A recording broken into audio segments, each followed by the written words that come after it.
Russian-occupied Mariupol. Authorities are being accused of orchestrating a sweeping property seizure campaign aimed at erasing Ukrainian ownership and cementing control over the devastated port city.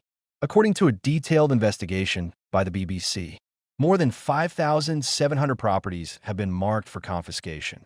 Many of the homes belong to Ukrainian families who either fled the 2022 siege or were killed during the brutal 86-day Russian assault. Russia's bombardment leveled over 90% of Mariupol high-rise buildings, despite Moscow's claim that it has constructed over 70 new apartment blocks. A severe housing shortage persists. Displaced Ukrainian Helena, whose home is now occupied, told the BBC. This is legalized stealing of property. Petro Andrushenko, a former advisor to Mariupol exiled mayor, added it's like being hit on the head with a hammer. The Russian law passed in late 2024 has expedited the confiscation process. At least 2,200 homes are now slated for immediate seizure, while another 3,550 are under review. The process is reportedly opaque, with residents unaware when their properties are designated as owner lists. Under Russian law to reclaim property, Ukrainians must re-enter Mariupol through Russia, pass FSB filtration checks, and navigate a legal framework skewed in favor of Russian citizens. A decree signed by President Vladimir Putin in March 2025 bans Ukrainian citizens classified as belonging to an unfriendly state from registering property in the occupied territories until 2028, unless they receive special permission. In an interview with BBC News, displaced Mariupol resident Diana Borg said it's an impossible choice: your safety and your identity, or your home. Meanwhile, others like Pavlo, who was shot by Russian forces and later remained in the city, were allowed to keep their homes only after accepting Russian citizenship. He told the BBC 95% of all talks in the city are about property.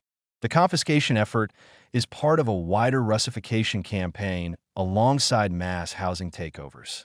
Russia is building military academies, installing monuments, rewriting street names, and replacing Ukraine's civic symbols with Russian emblems. Despite international outcry, President Putin formally endorsed the property program in December 2020 for lending it political momentum. However, for displaced Ukrainians, the loss is not just legal, it is deeply personal.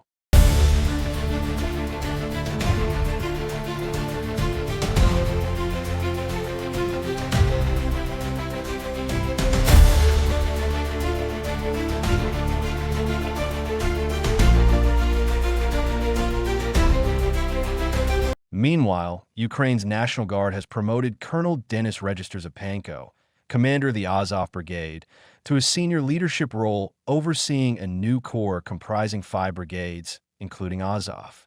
National Guard Commander General Alexander Litvinenko announced the development during an interview with Ukrainian television. On April 17th, Prokopenko gained international attention in 2022 for leading the Azov fighters during Ukraine's defense of the Azov-style steel plant in Mariupol. The Soviet-era facility became a symbol of resistance before Ukrainian forces surrendered in May 2022. Azov was formed in 2014 as a volunteer unit composed of nationalist activists. Although it was formally integrated into the National Guard later that year, its origins and continued symbolism remain controversial. Russia has long accused the brigade of harboring neo-Nazi elements, citing battlefield evidence such as Nazi-themed tattoos on captured fighters. The Russian Supreme Court declared as a terrorist organization in 2022, and over 140 of its members have reportedly been convicted in Russian courts. Despite these allegations, Western nations and Kyiv have repositioned the Azov unit as a symbol of Ukrainian resilience. Azov fighters and their families have since been hosted by prominent institutions, including Stanford University. In late 2022, Prokopenko and several other Azov leaders were transferred to Tokyo as part of a prisoner exchange. Although Ankara agreed to detain them until the war's conclusion, they were returned to Ukraine in 2023, prompting sharp criticism from Moscow. Ukraine maintains that Azov radical roots have been diluted. The unit has since replaced its original Wolf's Angel-inspired insignia as part of a broader rebranding campaign. Still, the elevation of a figure as polarizing as Pro-Kiev underscores the complex ideological balancing act within Ukraine's military and the continuing propaganda war with Moscow.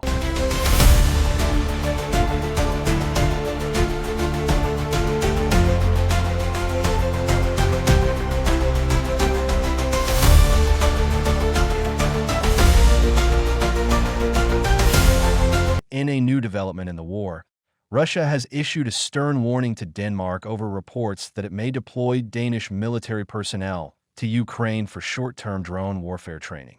The warning follows comments by Major General Peter Boysen, Chief of Staff of the Danish Armed Forces, who stated that unarmed Danish teams could be sent this summer to observe Ukrainian drone tactics on the battlefield. The warning, issued by Russia's embassy in Copenhagen on April 16th, follows an interview with Major General Peter Boysen, Chief of Staff of the Danish Armed Forces. According to Boysen, the goal is to learn directly from Ukraine's extensive combat experience with drones. We're sending some teams down to see what experiences the Ukrainians have had firsthand. So those who will operate drones on a daily basis, and not just me, come down and get that experience that in the 42 years I've been in the armed forces, I have not experienced things moving as fast as they are right now. Speed is a mindset. Speaking from Varda Barracks, home to Denmark's Army Intelligence Center, Boysen said the effort reflects the growing urgency to adapt Denmark's military to a battlefield transformed by first-person view. AFP the attack drones, the same kind Ukraine has used to great effect. He cited that attack drones account for over 70% of Ukrainian kills against Russian forces.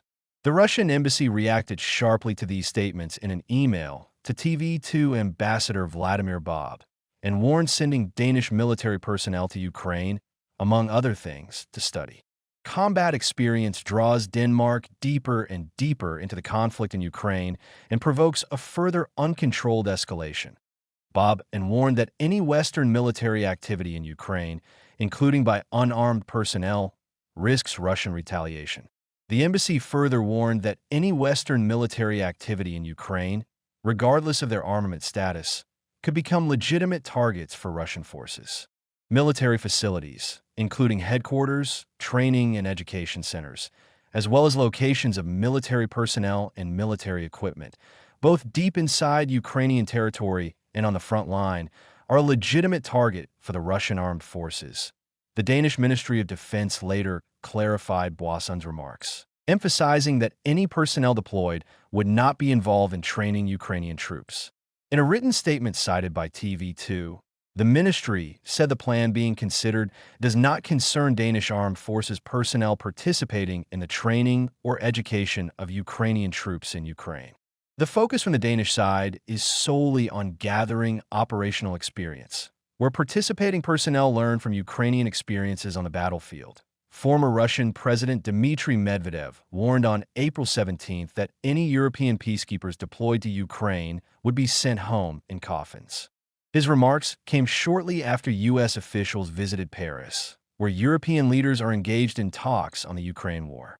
Russia has strongly condemned discussions among NATO's allies about the possibility of sending troops to Ukraine as part of a proposed ceasefire agreement being negotiated between Washington and Moscow. Apparently, the top of Ukraine's fascist clique have come to Paris for talks with the UK, Germany, and France on how many European coffins they will be ready to accept after the deployment of the troops of the coalition of the willing in Ukraine. Meanwhile, on April 14th, the Kremlin issued a similar warning to Berlin, saying the tourist supplies risked further escalation in the more than 3 years old war. Russia said it would treat Ukrainian strikes on transport infrastructure using German tourists' long-range missiles as direct participation in the conflict by Berlin. The warning came after Germany's chancellor in waiting, Friedrich Merz, said he was open to supplying them to Kyiv.